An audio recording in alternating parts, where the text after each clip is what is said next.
Self-editing like Orwell and Tolkien. Last week I talked about the importance of being prepared. Today I want to talk about something equally important: the rewriting or self-editing process. It doesn't matter how well you prepare. Your drafted prose is never going to be perfect. And when you take the time to carefully reread the post, article or scene you wrote, you'll feel the natural tendency to change things. And the more you know about writing well, the more potential improvements you will see. You see, self-editing is a craft, and it takes time and effort to learn a craft. For example, for a beginning writer, the following sentence might sound fine. It was a cold day in early April, and 1,000,000 radios were striking 13. But George Orwell wasn't thrilled at all about his first sentence of his novel 1984. He decided to self-edit it into, it was a bright, cold day in April, and the clocks were striking 13. What Orwell did here is magnificent.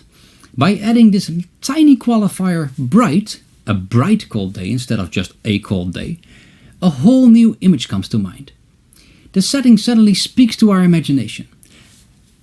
On the other hand, by changing 1,000,000 radios were striking 13 into the clocks were striking 13, the prose has become more powerful, tighter. Those 1,000,000 radios weren't really adding anything special.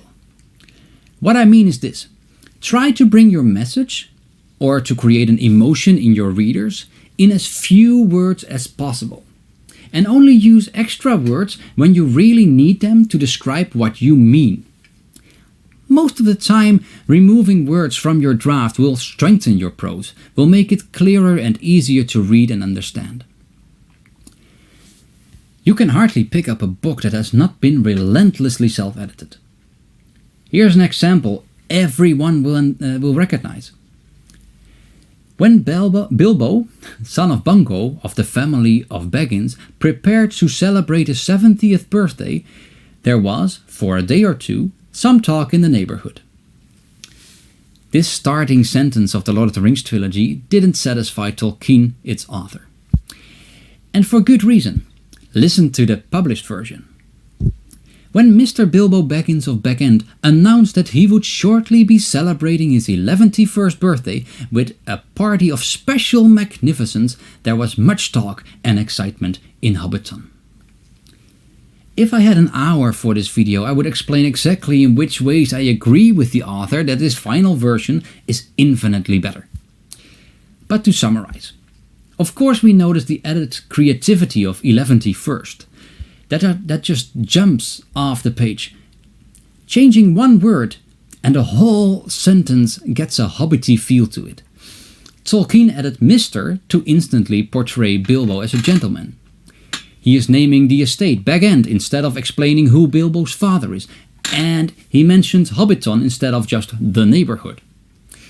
In doing this, he replaced information that didn't add to the story with words that inform us about what kind of man Bilbo is, what his position in society is, that he is unusually old, that his folk have a funny way of speaking, etc.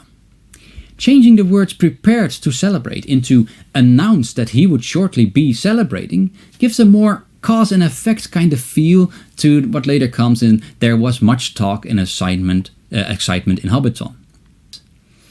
These were two examples from the literary world, but the lesson here applies just as much to non-fiction, journalism and business writing. Of course, your spelling and grammar need to be correct, absolutely. And that is indeed also part of the self-editing process, but it doesn't stop there. We, as writers, need to study every word we put on paper so that whatever we write will come to life and engage our readers.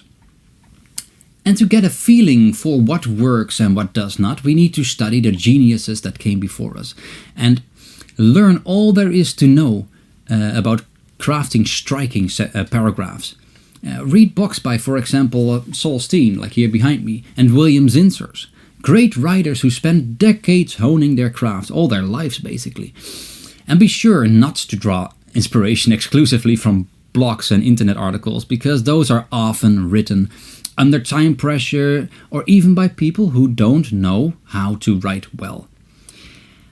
I'm convinced that when in business writing, advertisement, or even emails, we try to use our creativity and we draw inspiration from the self-editing practices of these masters, our communication will become more effective and we will see our writing yield better results. I am Niels Kwakenaak, a writer and editor for corporate communications, fiction and non-fiction. I help writers and companies tell their stories in crisp, clear and precise words. And I offer coaching sessions for those who want to learn to do so themselves. If you want to know more, please follow me on LinkedIn or visit my website www.yourbeststory.net. Thank you for watching.